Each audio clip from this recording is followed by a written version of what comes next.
Um pouquinho sobre o papado. Aí, ninguém pode negar a influência político-religiosa do Papa entre as nações, mas biblicamente esse cargo não existe, né? A teoria de que Pedro foi o primeiro Papa não resiste à análise bíblica. Por exemplo, no ambiente católico é comum que se interprete que que quando Jesus fala tu és Pedro e sobre esta pedra edificarei a minha igreja, está falando sobre edificar a igreja sobre Pedro, mas pelo menos a maioria dos estudiosos, inclusive do grego, quando falam sobre isso, fala que assim, você é Petros, né? Você é um fragmento de pedra, né? Mas sobre esta pedra, Petra, essa afirmação que você fez, tu és Cristo, o Filho do Deus vivo, que eu vou edificar a minha igreja, né? Então, aí, no caso, a tradição católica romana diz que Pedro foi Papa em Roma durante 25 anos. A gente também não tem uma fundamentação bíblica acerca do assunto.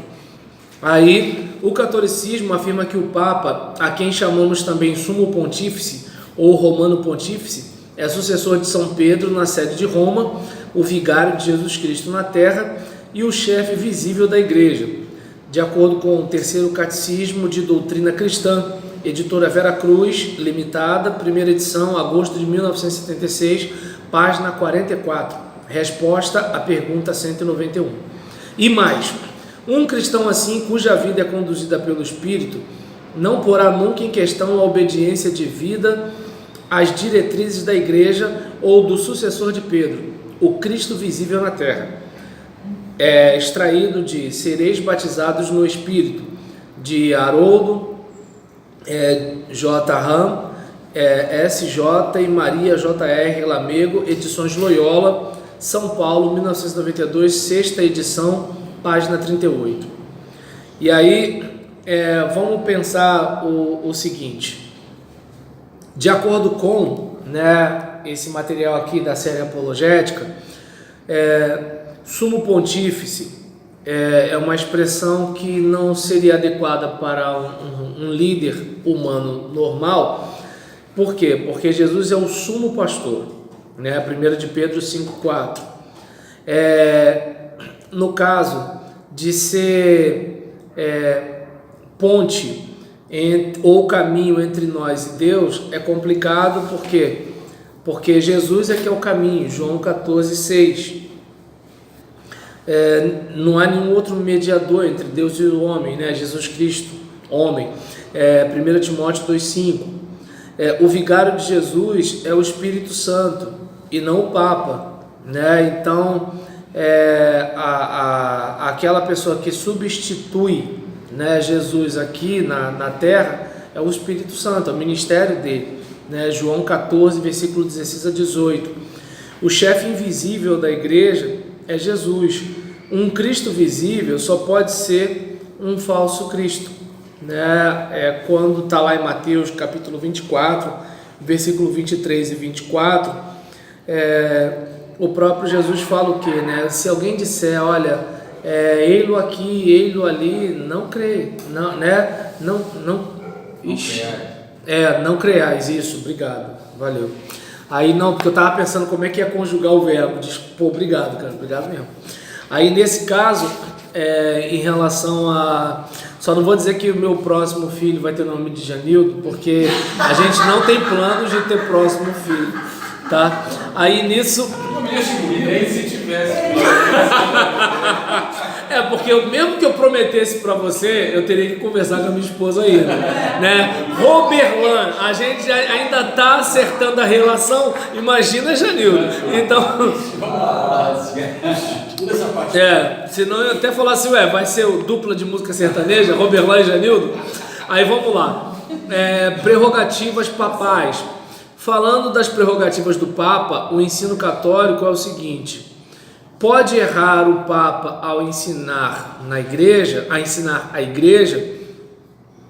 Aí a gente observa, aqui é claro que assim, algumas coisas vão mudando de acordo com até mesmo tanto em relação à mudança de Papa, aí vem os concílios e tudo tal, mas assim, de onde vem aquela ideia da infalibilidade papal, né? Quando... Oi? Então assim, infalível nas definições que dizem respeito à fé e aos costumes, né? De acordo com o terceiro catecismo de doutrina cristã, editora Vera Cruz, limitada, primeira edição, agosto de 1976, página 45, resposta à pergunta 196. E aí é complicado, né? Porque a Bíblia diz que todo homem é falível. Está lá em Romanos capítulo 3, versículos 3 a 4, Mateus 23, versículos 9 a 11. O único infalível é Jesus, né? Ele mesmo fala: quem pode me acusar de algum pecado, né? Então, aí é importante a gente pensar também uma seguinte situação, né? Quanto à questão do apoio bíblico, né? Tu és Pedro, e sobre esta pedra edificarei a minha igreja, parará, né?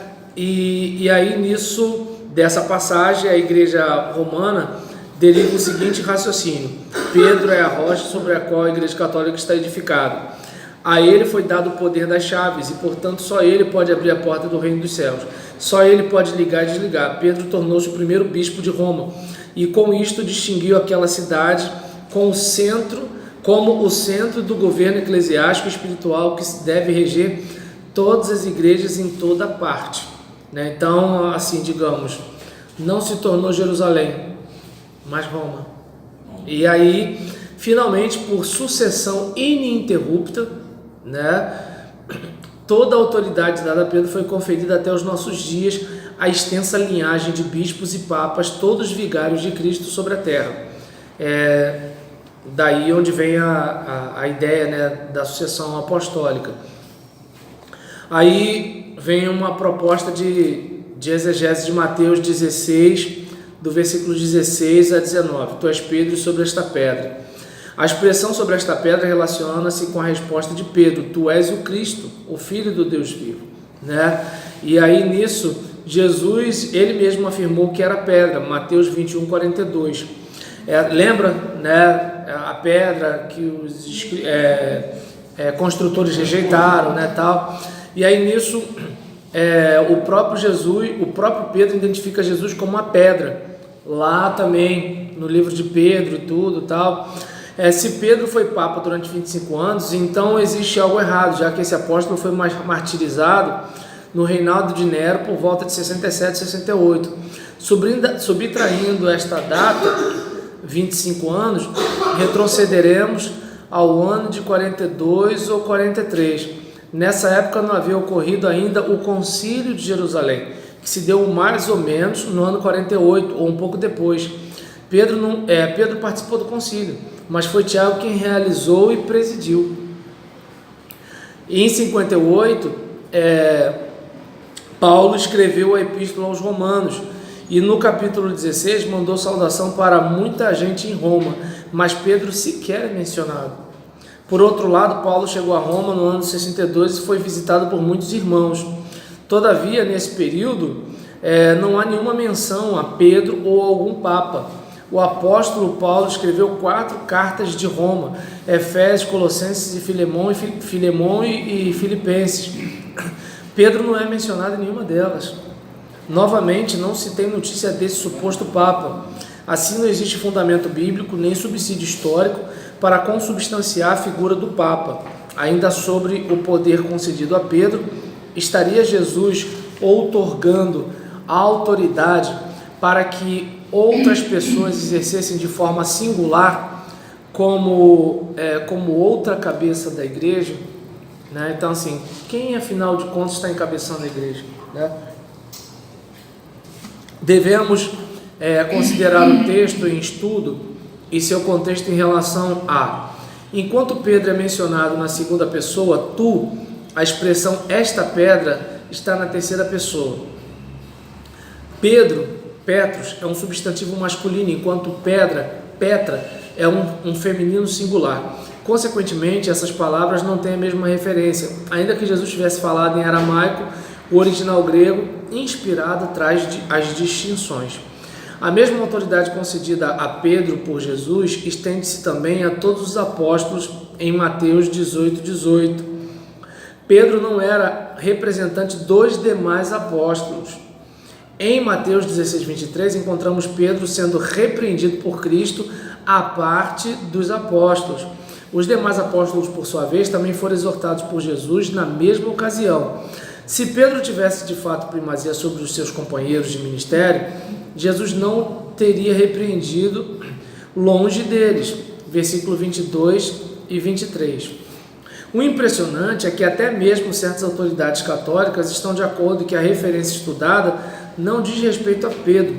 O destaque aqui para João Crisóstomo e Agostinho escreveram: nesta pedra então, disse ele, a qual tu confessaste, eu construirei minha igreja.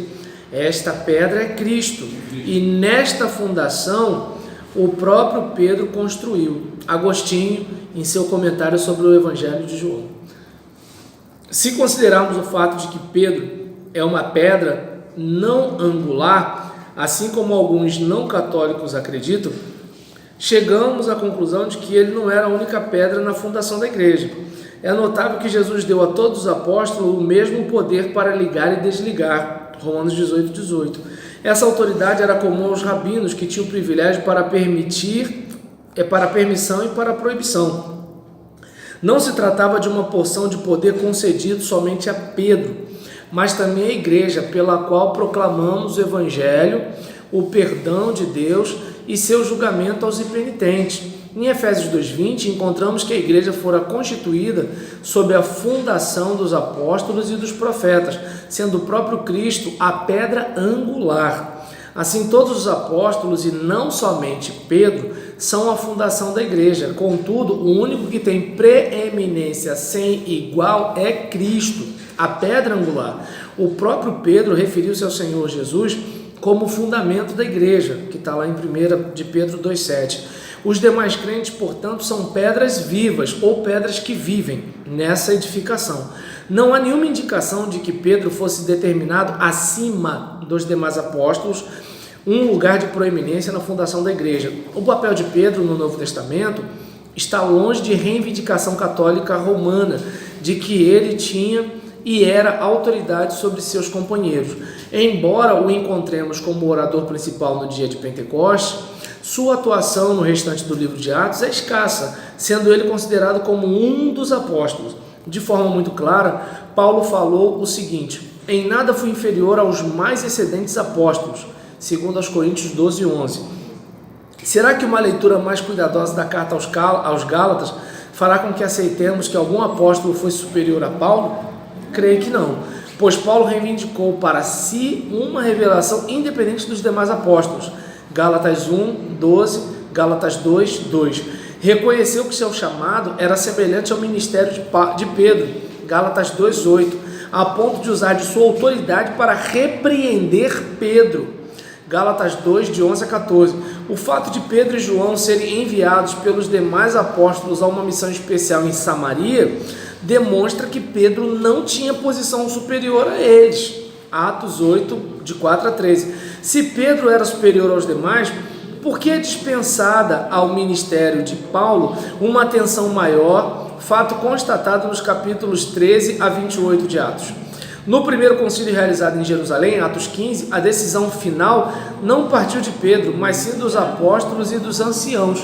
Além disso, foi Tiago, e não Pedro, que presidiu o concílio, Atos 15, 13. Em momento algum, já que era superior aos demais apóstolos, Pedro reivindicou ser pastor das igrejas. Antes exortou os presbíteros para que cuidassem do rebanho de Deus. 1 de Pedro 5, de 1 a 2. Embora reconhecesse ser um apóstolo, 1 de Pedro 1:1, ele não se intitulou o apóstolo ou o chefe dos apóstolos. Sabia que era apenas uma das colunas da igreja com Tiago e João, e não a coluna principal, Gálatas capítulo 2, versículo 9. Contudo, foi falível em sua natureza. Somente a palavra de Deus é infalível. E isto não quer dizer que ele não teve um papel significante na vida da igreja. Segundo a afirmação do catolicismo romano, os sucessores de Pedro ocupam sua cadeira.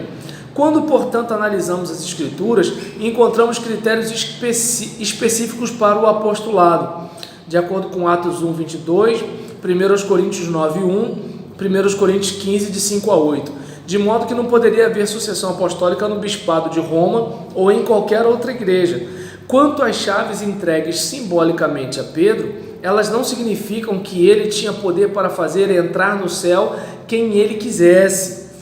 Essas chaves representam a propagação do Evangelho, pela qual todos os pregadores, e não Pedro apenas, podem abrir as portas dos céus aos pecadores que desejam ser salvos.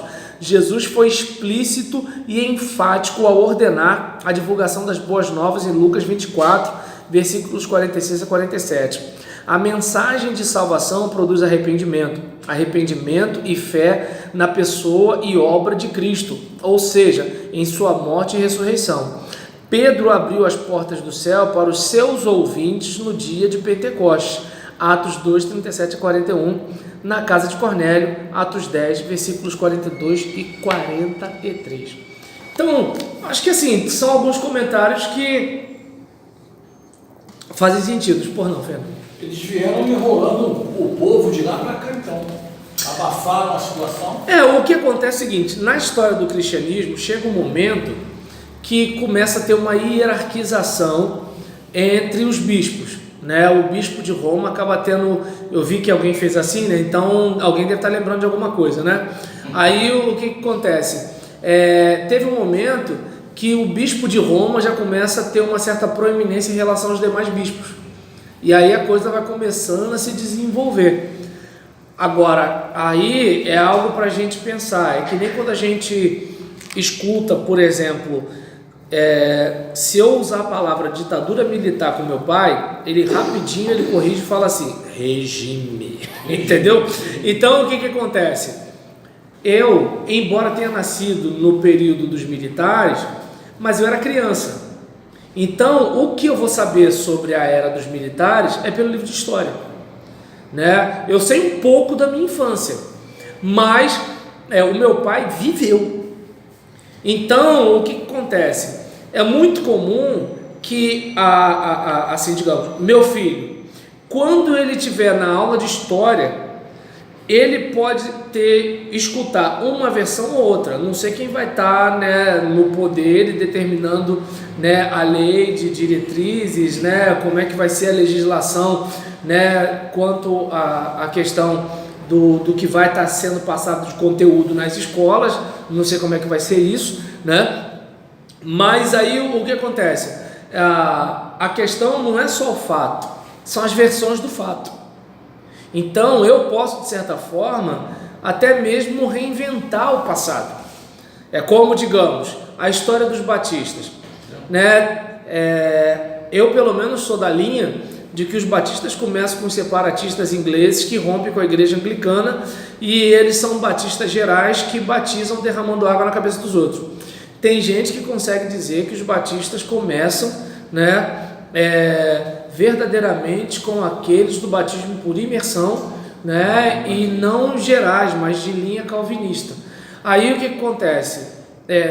A gente corre o risco de quê? De reinventar o passado. É meio complicado isso. Então, como digamos, eu posso chegar, é que nem quando a gente viu aquela propaganda. Espero que vocês entendam, pelo amor de Deus, não estou aqui falando mal de PT não, mas quando a gente viu a propaganda eleitoral falando sobre o Carlos Alberto Brilhante Ustra, né, dizendo que ele tinha... Desculpa, o coronel Carlos Alberto Brilhante. Não. Né? Aí nesse caso... Sendo acusado de matar um... E aí mostrou uma senhora idosa contando sobre choque, aquela coisa todinha e tudo tal, não sei o que lá. E a internet, gente, a internet é um negócio fenomenal, né? Aí pegaram lá a foto dela fichada, porque hoje, se vocês de repente tiverem tempo, eu tenho que sentar para estudar isso. Mas fala-se muito sobre gramscismo ou gramscismo, né? Que é um italiano ele descobriu que o melhor caminho para se inculcar, né, se eu não me engano, acho que o marxismo, você não deve pegar o caminho da revolução, das armas, nada disso, vai pela cultura, né? Então, cultura, né? Aí o que acontece? Diante de uma situação dessa, né, o que a gente observa? Que assim, você olhou para aquilo e viu que assim, naquele período ali, aquelas pessoas entendiam que a coisa tinha que ser revolucionária.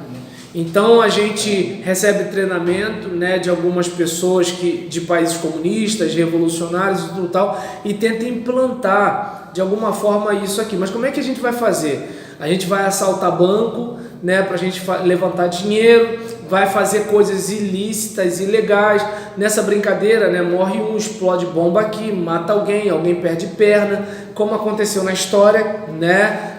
De repente imagina um jovem soldado que poderia ser filho de um de nós aqui, né, tá lá servindo o exército, o alistamento de repente militar obrigatório, ou fez um concurso, tá lá, aí de repente um camarada que por causa de uma ideologia mata esse cara que assim não era seu inimigo, não fez nada contra você, né? E aí diante de uma situação dessa, aí você vê que assim, aquela moça idosa que você ficou com dó, não estou dizendo que justifica a tortura, mas ou seja, ela não foi uma dona que assim, chegou um grupo de militares de boot, chegou na casa dela e falou assim, vem cá que você vai ter que dizer, né, quem é comunista. Mas eles ali esquartejaram dos militares. Eu nem sabia disso, esquartejaram. Ela foi Isso é verdade? Ela foi nas autoridades. Jesus, então... Aí eu assim na foto, eu soube disso aí, eu disse na foto. Nessa época minha mãe era casada, cuidava de 4 filhos. Entendeu? Minha mãe estava dentro de casa. Aí, assim, digamos... Estava matando ninguém. Aí, por exemplo, essa questão do esquartejamento eu não sabia. Eu só vi a foto dela fichada, isso eu vi. E aí... Entendeu? Então, eu não sei se dá para perceber que assim, a gente tem uma capacidade de redesenhar o passado, né? Então, digamos, eu posso de repente, vamos lá, meu pai e minha mãe não foram 2 santos, mas na hora que eu contar sobre meu pai e minha mãe para o meu filho, eu vou falar da melhor forma possível, eu vou dar uma versão legal. Então, de certa forma, o que acontece? A versão acaba mudando um pouco as cores da história. Assim, vão haver situações que eu vou amenizar, porque eu quero que meu filho tenha uma boa memória dos meus pais. Tá dando para entender? Lá na frente, com um pouco mais de maturidade, eu posso compartilhar algumas coisas da minha infância, alguns momentos, alguns traumas, algumas crises, mas eu entendo que não vai ser com 5 anos de idade que eu vou falar com ele. E, só que nessa brincadeira, o que eu fiz? Ele criou uma imagem. Entende? É isso que assim, eu não sei se as pessoas fazem de má fé, tá entendendo? Eu não sei se elas fazem de má fé, mas assim, eu acredito que muitas vezes a gente quer ter uma ligação com o passado. É como a história, quando você fala, por exemplo, os católicos faziam inquisição, matavam os outros, protestantes também fez isso. Só que a gente não toca nesse assunto. Tá dando para entender? A gente não toca nesse assunto. A gente só fala da igreja católica que matou as pessoas. Mas os protestantes também mataram, né? Então, o que acontece? Não vamos esquecer, né, que assim, os protestantes, eles também chegaram nas colônias. Eles também, de certa forma, quiseram de alguma forma tomar a nova terra. Então a gente não pode, assim, em nome do que a gente acredita, tentar deixar florear o negócio, entende? Assim, a vida é o que é. Não vamos mudar. Entende? Daí aí eu volto à questão do aspecto da eleição, né? Eu estava no culto, estava pregando, né? Eu estava falando com o pessoal, eu falei, irmãos, olha só, eu não estou aqui preocupado se vai ser Haddad ou Bolsonaro, porque eu sei que quem vai guardar a igreja é o Senhor. Eu sei que é o seguinte, é Ele quem estabelece os reis e quem os faz cair. O mundo está na mão dele. A igreja o governo que a igreja do primeiro século enfrentou era um governo imperial, não tinha democracia, não tinha direitos humanos, não tinha nada, e a igreja está aí há 2000 anos, entendeu? Então o que acontece? Isso não me preocupa. Claro que eu, como cristão, preciso ter fome e sede de justiça. Então eu, de acordo com a minha consciência, eu entendi o seguinte: olha, eu entendo que esse, né, só tem essas duas saídas. Eu entendo que esse aqui é a saída, né? É a melhor saída? Não, mas é aquele caso, digamos, eu gostaria muito, né, de ter um Corolla, mas eu tenho um Celta.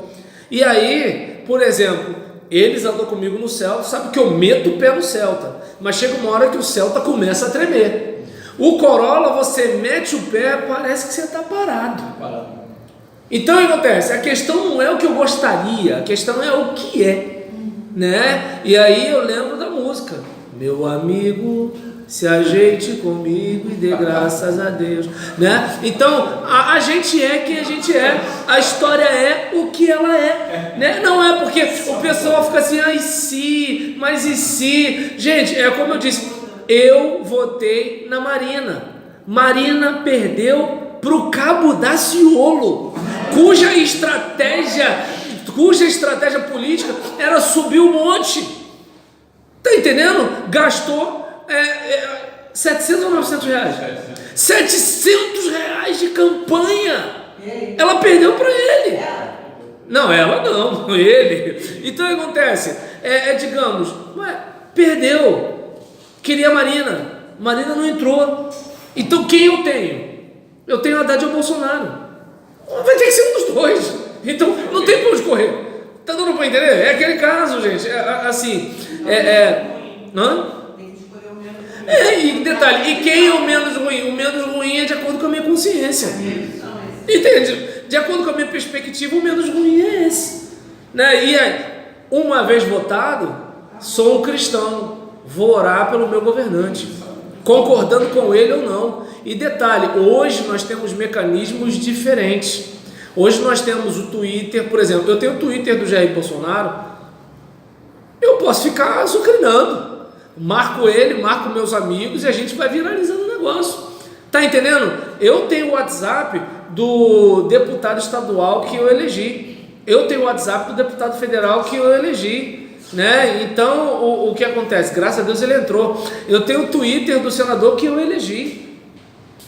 Pô, tô pé quente, né? Aí nesse caso, então o que acontece? Nessa brincadeira, não, eu tenho contato, não quer dizer que ele vai me atender quando ele bem quiser. Então, observa bem como é que é o negócio, né? Assim, até porque é o seguinte, o federal que eu votei andava lá perto de casa, não vai mais andar mais lá perto de casa, né? Então, o estadual que eu elegi andava lá perto de casa, não vai mais andar lá perto de casa, né?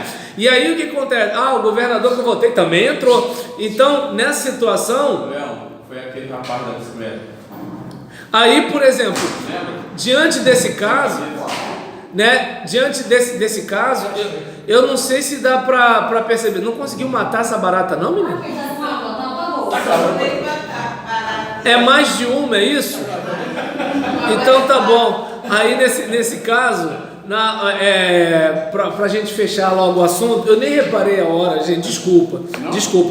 Mas em relação a essa questão, voltando à questão do papado, a gente vai, semana que vem, amanhã, a gente vai estar falando sobre Maria, né? Então, em relação à questão do papado, amanhã tem aula.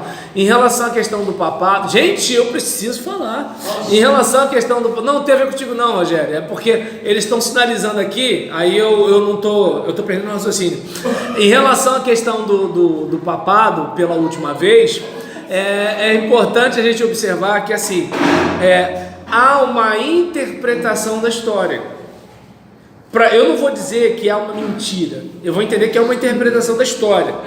No ambiente protestante, parece que falta elementos para a gente ter a mesma interpretação. O protestante não consegue interpretar da mesma forma, tanto pela Bíblia, quanto pela história, quanto pelo raciocínio, né? Então, aí, como eu falei aqui agora há pouco, né, em relação a isso, é importante a gente frisar o seguinte: até que ponto é mentira, até que ponto é imaginação, ou até que ponto são dados que nós temos que os outros não têm, né? Então, isso é importante. Daí onde eu fico o seguinte, eu fico com as escrituras. Eu tenho aqui, está seguro, está resolvido, e até conversar, né, com o próprio cristão. Meu querido, olha só, no Novo Testamento, qual o embasamento que você tem para Papa? Pedro, mas Pedro era igual aos outros, Pedro não era maior do que os outros, e Pedro era de Jerusalém, tá entendendo? Assim, Pedro não era de Roma, Paulo não faz menção de Pedro, ninguém faz menção de Pedro. Na hora do concílio, para Paulo, de certa forma, ficar dentro do acordo com os demais apóstolos, não é Pedro que bate o martelo, são os apóstolos. E detalhe, como é que a coisa é feita, né? Essa barata é dura de matar, hein? Aí o que acontece? Em relação a isso, né, é importante a gente ter a ideia, né, de que assim, nessa construção toda, você vai fazer o quê? Você vai conversar, vai dialogar, em vez de pegar aquele caminho de você está com demônio, você é isso, eu tenho a razão, você não. Ajuda lá, por favor. Vai, fala, Fernando. Pastor, agora vamos analisar aqui, por que rolou, ou deixaram rolar essa situação de lá para cá? Seria que a igreja politicamente intervinha? Aí a gente está pegando o caminho do caráter, né? E assim, como a gente não tem isso, assim, eu tenho dificuldade. Nossa opinião. Tá dando para entender assim? Eu entendo que as pessoas que começam são pessoas até sinceras, mas acredito que chega um momento, né, que você vai fazer um questionamento, e como é que você vai questionar há séculos? É que nem a gente questionar a história da nossa própria denominação, entende? É como, digamos, vamos lá, vai dizer que não tem nenhum presbiteriano que discute o batismo de criança? Vai dizer que não tem nenhum pentecostal que discute o batismo no Espírito Santo em relação a dom de línguas? Vai dizer que não tem nenhum batista que discute, né, algumas outras questões também? Então, ou seja, a gente vai discutir, vai questionar. Por exemplo, vai dizer que não tem nenhum neopentecostal que questiona a questão de apóstolo nos dias de hoje. Questionamento eu sei que tem. A questão é como é que você faz para quebrar algo que você construiu. O apostolado hoje. Essa questão que entendeu? Do batismo, pastor, ela pode entrar no regulamento interno da igreja, né? Estabelecer uma idade, né? Isso, não, mas o caso, né? Licença que eu estou aqui amarrando o cadastro. O caso do batismo de crianças, né? Não é porque eu fui amarrar o cadastro e o Carlos está dizendo que o Janildo ia amarrar o meu cadastro. Aí a Rogéria está com a cara assim, o que está acontecendo? Né? E aí, em relação a esse caso,